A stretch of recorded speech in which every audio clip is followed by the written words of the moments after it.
Show me the crypto. Show me the crypto. Show me the crypto. In a world on the brink of disruption, two men will bring you clarity by interviewing some of the most intelligent and influential names in the blockchain world. Welcome to Show Me the Crypto with your hosts, Wade Patterson and Ulf Lonergan. Well, hi there, and welcome to a special episode of Show Me the Crypto. My name is Wade Patterson. And I'm Ulf Lonergan. We're a couple of friends from Canada who love learning about cryptocurrencies and blockchain technology, and we're happy you're along for the ride. This is a unique episode. It's a special episode. Typically on Show Me the Crypto, Ulf and I interview a guest who is much smarter than us. We have the easy job. We just ask them questions. But we thought it would be fun, since we're in June 2023, to do a bit of a mid-year update episode. Because those who are dedicated fans of our show may recall back in January, we did a 5 bold predictions episode where we just took some wild guesses of what 2023 could look like. So since we're in June, we're halfway through the year, we figured let's look back at those 5 predictions, see how on track or how off base that we are right now, and then talk a little bit about some of the other big stories that we've seen so far in 2023. So Ulf, you ready? You ready to jump right into these 5 predictions? I'm ready for it. Let's see where we're at. How do you think your predictions were? I think my predictions overall were pretty good, but we'll dive in and we'll find out. We'll dive in. Well, because we disagreed. We disagreed on a few different takes or had slightly different opinions. And I'll say Wade's predictions were maybe more bold than mine. But hey, being bold and being wrong might mean that was the point. So we'll see. We'll see that. We'll see how it plays out. That's right. So the first prediction was one that I made, and I said that we were going to be in for a long, difficult bear market of a year. Now, I didn't say boring. Originally, I said boring, and then I took that back because let's face it, crypto is never a boring space, but I figured that this would be the depths of the bear market 2023. And one of the reasons I had that prediction, and this is something that has happened historically, it doesn't mean it will happen in the future. What we've seen historically is something called the Bitcoin halving event, which happens every 4 years. And what happens is that on this date, the Bitcoin halving, which I believe is set to take place in April of 2024, so we're still a little bit away from that, is that the reward for Bitcoin miners for solving a block is cut in half. And it's a basic supply demand thing that we usually see. This event takes place, and then some months or even a year down the road, typically we get the kickstart to the next bull market. Again, that is what has happened in the past. Doesn't mean the future, but I have no reason to go against that. So I figured because that event takes place late April 2024, that this year would be that deep bear market. So Ulf agreed that it wouldn't necessarily be the most exciting year in the big picture, that 2023 would be somewhat of a dull year. But he did say that in retrospect, if you just look compared to, other assets and the terms of gains, because at the time of recording, Bitcoin was worth about 17,000 US. Ulf said that it would still be a somewhat significant year for Bitcoin, and he figured Bitcoin would be anywhere from $25,000 to $35,000 US. Which, let's just pause there for a second, because that's almost doubling, right? So if you invested right at that time, and that did happen, in the world of crypto, over the course of a year, that might not seem like a lot. But again, I'm maybe looking at that glass half full, or like, hey, anybody who puts in the money and just never mind what happens if you were to pull it out, cash in at the end of that time period, and it had gone up to 25 to 30, you're almost looking at up to, 90% gains or whatever. So I figured that's still a pretty positive if that plays out, which remains to be seen. And I love how only in crypto could we be like, oh, it's such a boring year. It only you 2x. Might double your money. Yeah, you might only get 90% return on investment. So Ulf, to be fair, his prediction right now, as of recording this episode, Bitcoin is right around that $25,000 mark, which is funny because it seems like we got up as high as almost 30,000 a couple months ago, and then it's dropped back down. But going from 17 to 25 is a pretty significant jump in the 6 months so far. Now, of course, there's a lot of year to play out. So we'll see. We'll see what happens. But one of the interesting things that came out of that episode was a big bet, because Ulf and I had different takes on how high Bitcoin could be. So we drew this number of $29,000, a $29,000 Bitcoin. And I asked Ulf, is it going to be over or under that number? And what did you say, Ulf? Over, baby. Over all day. I said under. So right at this point, Ulf, are you confident in that prediction? I stand by that prediction, and if anything, I feel more confident because we've already been there. We hit that number already once this year and above, and basically, like, the way I actually made the prediction before we made the bet was that, you know, there still would be ups and downs throughout the year. Now, when I was saying that, I would say I wasn't thinking that we would have hit up to 30K as fast as we did. So that was a bit of a surprise. But when we look forward to the rest of the year, the following 6 months that are to come, I think this puts me in arguably a better position to win that bet. And I think we will. I'm feeling good about it. It's interesting because I also feel very confident in the bet that I took of under. I do not think Bitcoin, as of midnight on December 31st, will be above 29K. I think you it think will that be was the below. run up, and now it's run out of juice, eh? There It's might gonna- even be gonna more fall run back ups, down. but I really do think we're going to kind of settle below. And it's just to show, like, I'm actually impressed we've got that number, because that's actually a really exciting number. And that bet is still definitely in play. One thing I will note, for our 100th episode, which was another huge achievement of 2023, so a big exciting thing for us so far this year is hitting our 100th episode, we had an awesome guest, Benjamin Cohen, on the pod.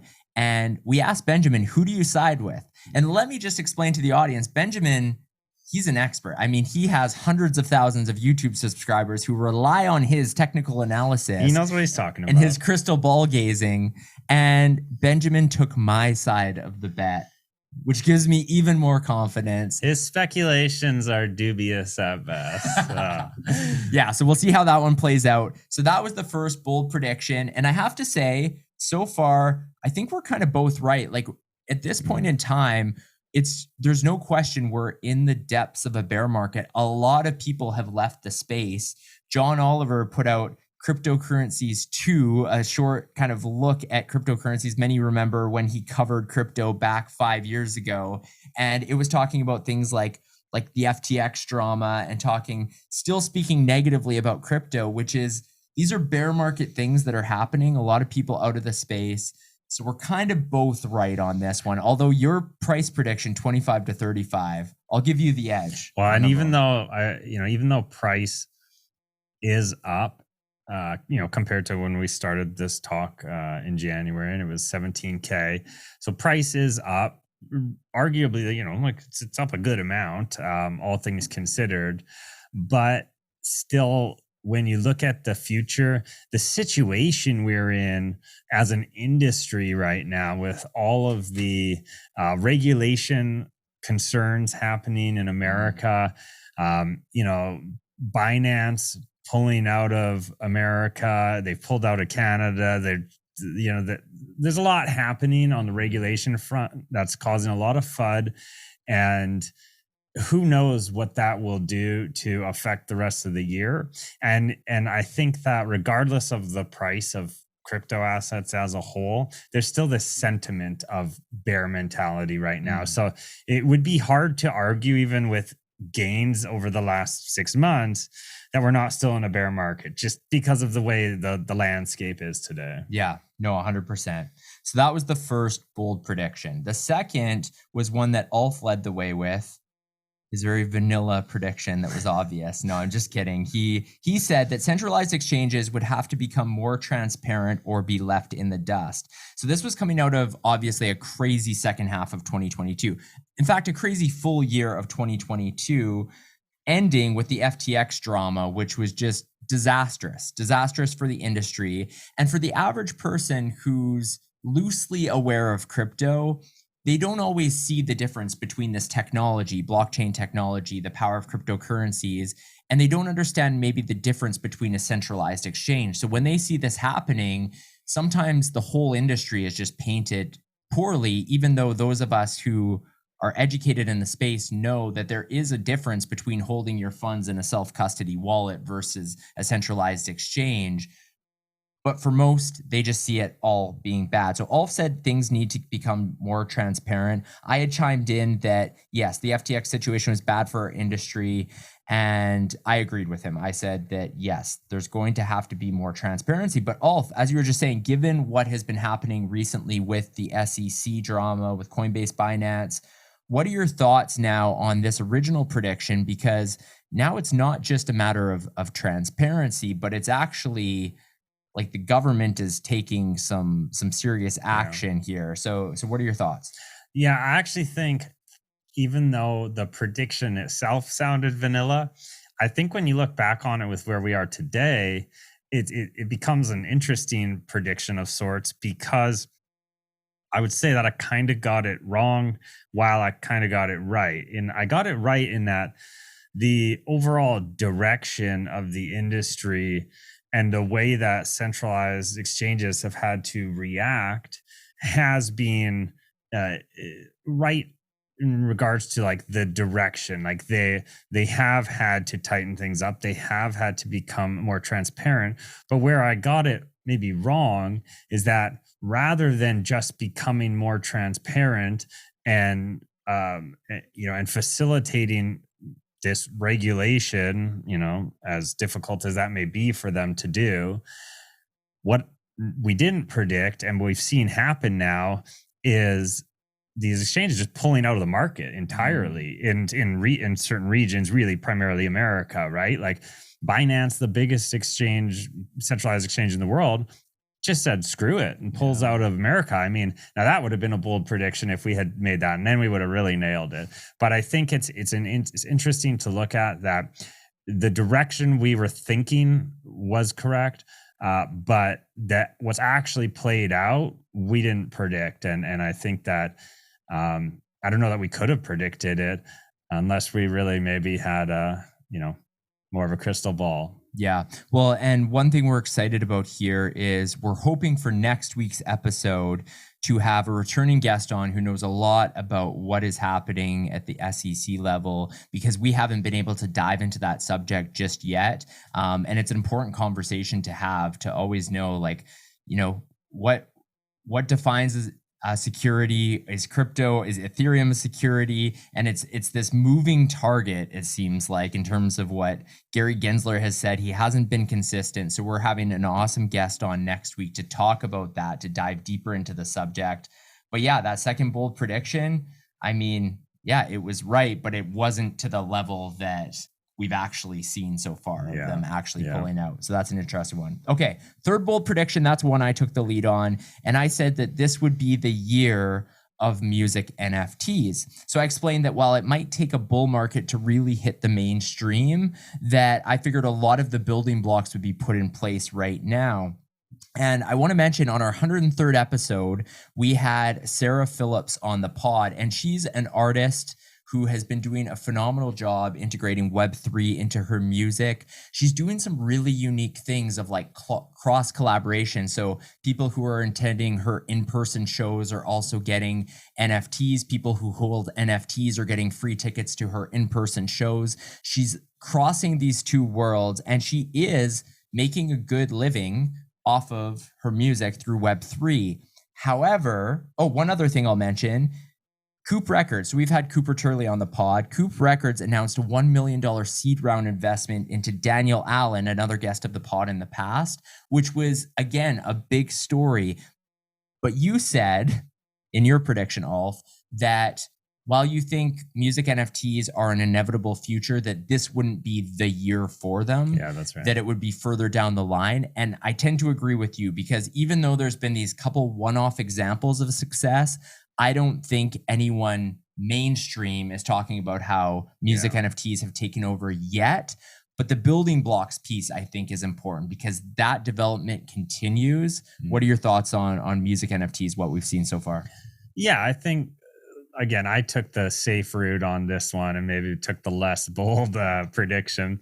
But I think it's true. What we've seen play out is there have been further strides made in the world of music NFTs and tying Web3 technology with the music industry. But would anyone, I think, argue that this has been the year of music NFTs, at least thus far? I don't think so. It hasn't been in the news from like a mainstream media standpoint or something that everybody's talking about. I think that time will still come. I do agree with your prediction, just not the timeline. And I think that it will take longer, but music will see its day still. Yeah. Yeah. So for those keeping score, I think Ulf's ahead on the scoreboard because I've been off on a few of these, and Ulf probably, playing his safe, consistent, steady Eddie predictions. If there's any learnings, just play it safe. Yeah, do really obvious predictions. So Ulf's fourth prediction was that DEXs would pop off.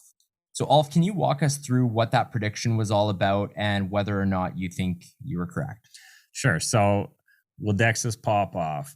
Basically, what I had said in regards to this prediction was that DEXs up until that point, they had existed, they've been around, but aside from basic swapping on, Uniswap and stuff like that, I'm talking about true DEXs with full trading functionality and a lot more tools for the average trader, not just someone who's looking to swap some tokens.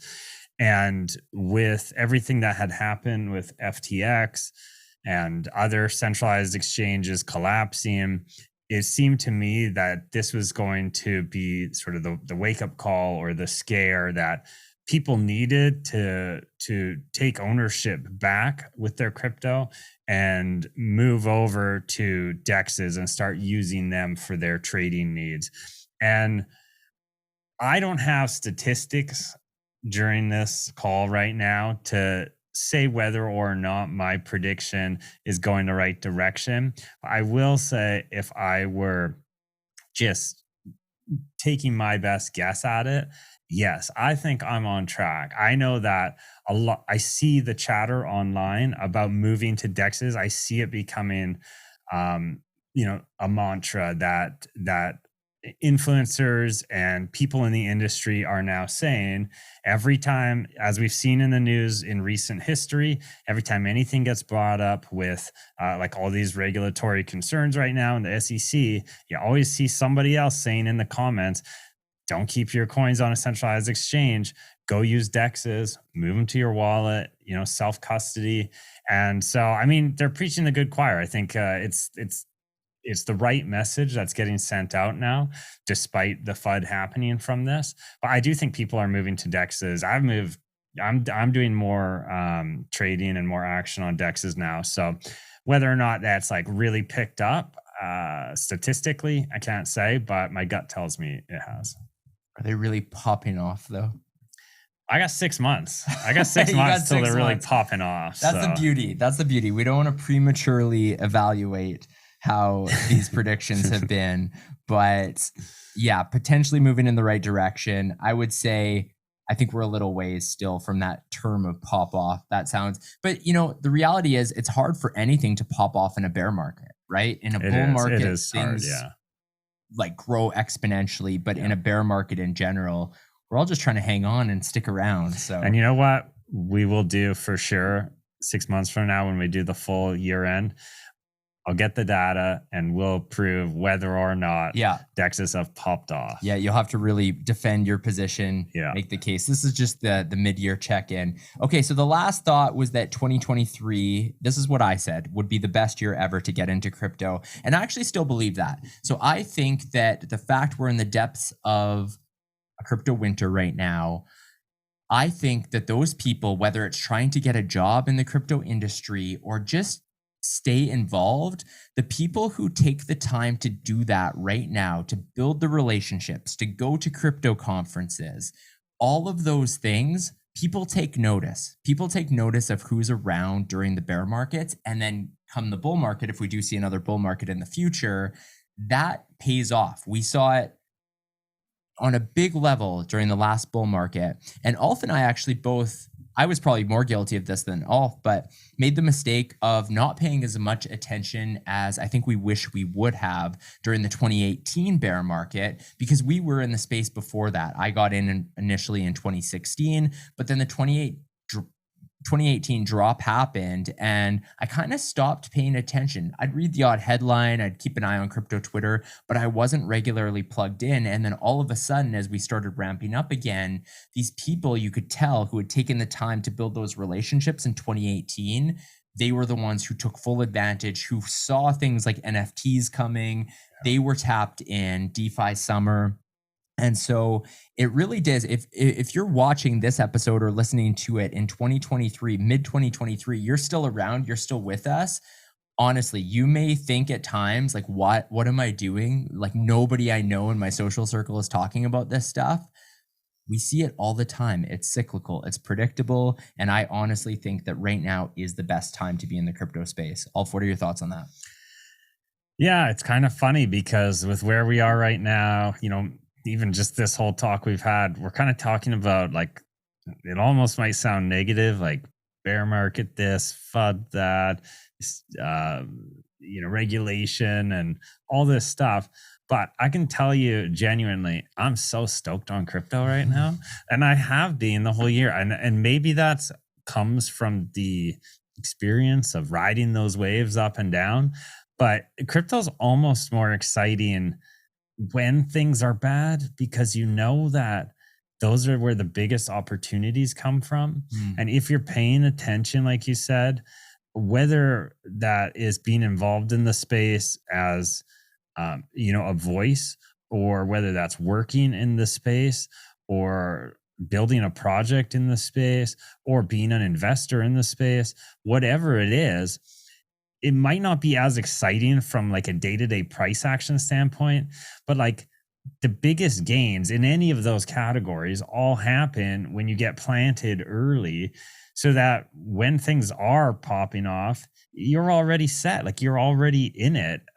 So that's why I'm really excited right now, because I'll be honest, I would love for price to drop a little more before it pops back up and I win my bet at the end of the year, because I think it's just going to provide more opportunity. And I got plans to still be investing, taking part myself. And I think it's an exciting time. So yeah, I'm all for that prediction. Of course. And of course, none of this is financial advice, but it goes both ways, right?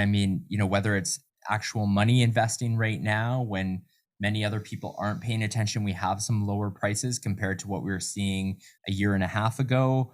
But even just the information, like it's such I can't tell you enough, the opportunity of paying attention during a bear market, because it's those things that people are talking about now. We're talking about different layer 2 solutions that are coming around. That is one of the big stories. Things like Bitcoin ordinals. These have been some of the stories of 2023. And those people who are tapped Bitcoin, meme coins have been crazy. Meme coins popping off. And if you're paying attention to the opportunities of the moment, like there are always opportunities in crypto, and there's less noise at a time like now, so it's easier to spot some of those things.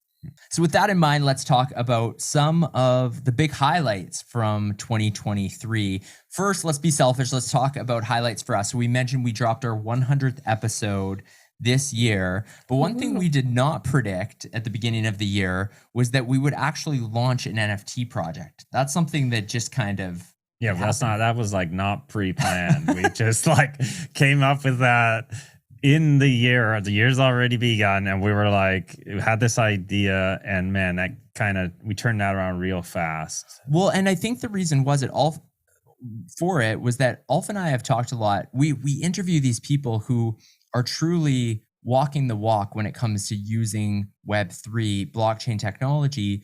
Alf and I love having these interviews. We love having these conversations, but let's face it, the content we're posting is on YouTube and podcast app. These are very Web2 platforms, and we're sharing out pieces of content on social media. So in a way, we felt kind of hypocritical because we're talking about the importance of blockchain tech, how it's going to be revolutionary. And we had to look in the mirror and say, we're not really using the tech that way at this point. So it pushed us, and we had this idea, given the timeline of the 100th episode, that we wanted to launch our first collection of NFTs. We called it the First 100. And the idea was that our first 100 guests would have a chance to claim their NFT for free, and that we would have a public general sale for a couple weeks where anyone, members of the public, were able to mint one of the other 100 that was available. We didn't get a ton of sales. We got four sales. Thank you to the 4 purchasers of the NFT. But we want you to know, anyone who is keeping an eye on that NFT project, that's not something that's one and done. We're very aware that this will always represent our earliest supporters, whether that was guests of our show or those people who chose to purchase. There's going to be more information coming out about our NFT project. For example, Ulf and I are looking really hard at potentially reducing that supply. It was originally 200, bringing it down to 100. It makes sense, called the First 100 NFT collection, which, like anything, reducing supply is helpful. And then also having more secondary sale opportunities for the remaining NFTs and potentially rewarding some of the people who have been early supporters. So all of those things are in play. There's more to come on that, but that was an exciting development of this year. Exciting. Ulf, what did you learn? Oh, and by the way, shout out to Lucas Campbell. Campbell, he is an incredible, he's such a smart guy. He has been really an advocate of podcast NFTs. He works with Bankless, and Bankless is an amazing podcast. Many of you know all about Bankless, and he was the one who kind of pushed them to start doing podcast NFTs. He walked us through. It was true white glove service, how he showed us how to deploy our own NFT. Super helpful. Yeah, so that was an awesome experience. But all just in general, what did you learn from that process, or what were your overall thoughts on the NFT launch? Oh, I learned a lot because we went in not knowing really anything about like minting an NFT collection. So, and again, hats off to Lucas. Thank you for all the help there. Made our lives a lot easier trying to figure out sort of the tech side of it.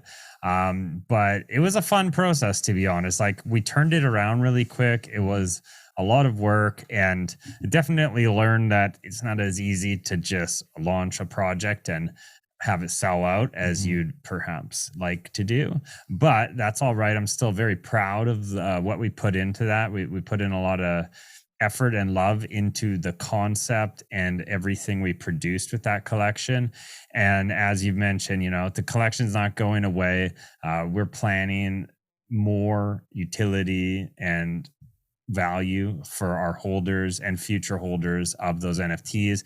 They will exist. They'll always be our first collection. And for us, it's a true celebration. I mean, 100 episodes over, a little over 2 years, we've put in the time and effort on this podcast. So sentimentally, it also represented all of our hard work, energy, and everything we've put into this podcast. So I'm definitely proud of it. Yeah, me too. It was something that was really cool to launch and deploy. And again, thank you to the guests who claimed their NFT and to those who went out and purchased one. It meant a ton to us.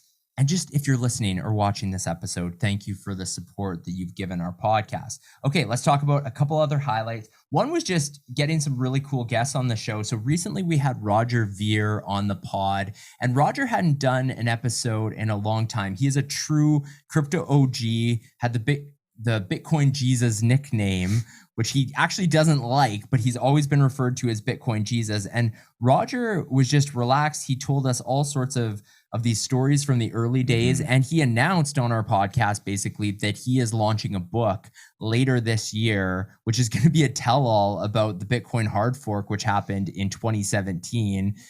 Again, all thoughts on what that interview was? I thought interviewing Roger Veer was so much fun because we have interviewed a lot of, I guess you could call them OGs, but Roger is kind of like a cut above the rest from like an OG perspective. So to have someone on who had these stories from the early days, who's just been around for so long, and he's a well-known figure. So just hearing him chat, and honestly, he was so friendly, and he was just a good interviewee as well. And he had a lot to say. So it was very easy for us to sit back and listen to his stories. And it was definitely a memorable one. Yeah.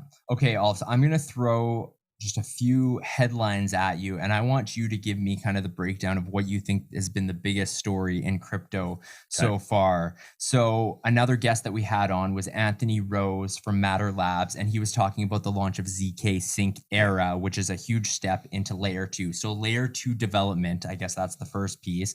Bitcoin ordinals, which kind of came out of nowhere. So, the idea that we have NFTs within Bitcoin. We had Adam McBride on the show to talk about that. He's an NFT historian and was talking about how ordinals work, how they came about. Then we had the bank failures, Silvergate, Signature, and just that Balaji's $1 million bet that Bitcoin would hit $1 million. By the way, a lot of news this year. Today, recording this episode is the exact 90 days, and I can report that Bitcoin did not, in fact, reach $1 million. Balaji admitted that much before he paid out his side of the bet. I think it was probably more of a marketing piece for Bitcoin than anything, his plan in doing that. All of these things, what else am I missing? And then, of course, what we were already talking about is the securities debate discussion, where the SEC is at. So there has been a lot going on in this industry. I'm sure I'm missing many things there. Those are some of the highlights that come to mind. What's been the biggest news story so far, in your opinion, of 2023?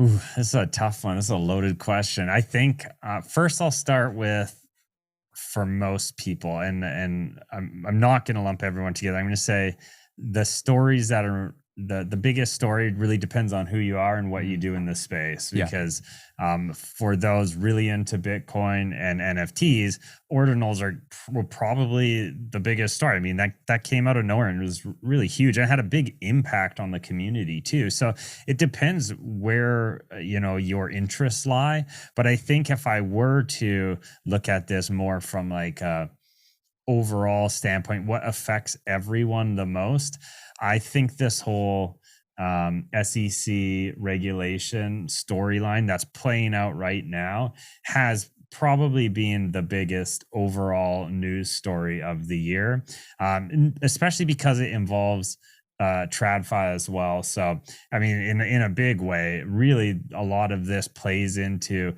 favoring TradFi and the big institutions and the banks and those who aren't really true crypto enthusiasts. So because of that, it's getting mainstream media attention. It's beyond just the world of crypto and our bubble. So I think that's probably been the biggest story. And it'll be interesting to see how it all plays out, because it's still happening right now. I'd agree with you, because the question I asked was what's been the biggest story, the biggest news story. I think you hit the nail on the head with the fact of, like, especially from a mainstream media standpoint, that's been the focus. If you were to ask people outside the industry who don't really pay attention, that's probably one of the things they'd bring up. However, I will say what I think is some of the biggest development, and my eyes were open talking to Anthony Rose about the future of layer 2, because at the end of the day, we've realized, especially during the height of a bull market, Ethereum, the cost of gas fees, the ability to use the chain, it's unusable. Yeah, it really is unusable for the vast majority of people. And Ethereum is an amazing chain. I mean, we talk about Ethereum probably more than any other blockchain on this podcast, but there's a collective understanding that if we're going to scale this, if we're going to bring this to billions of people, a lot of work has to be done with layer 2. And the launch of ZK Sync Era was such a major milestone toward that. And I think, like, that is one of the pieces, these things that are quietly being built during the bear market, not quiet if you're paying attention to the space, but what most people don't see.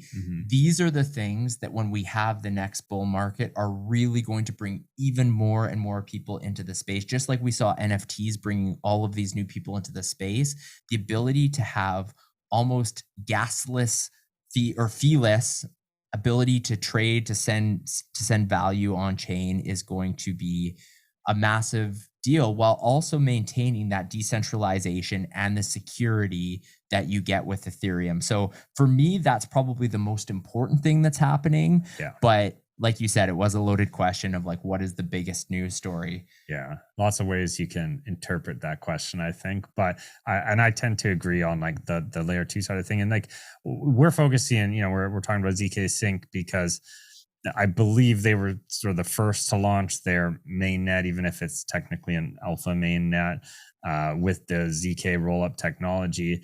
But Polygon, which is a bigger name in the space, launched their ZK EVM shortly after, and I believe there's other lesser known chains that have launched since. So it's really like blowing up right now, this whole ZK EVM technology, and it's great because the thought was a year ago that this was years away, many years away, and here we are. It's all launched and it's getting improved every day right now. So I think that was a huge milestone for sure.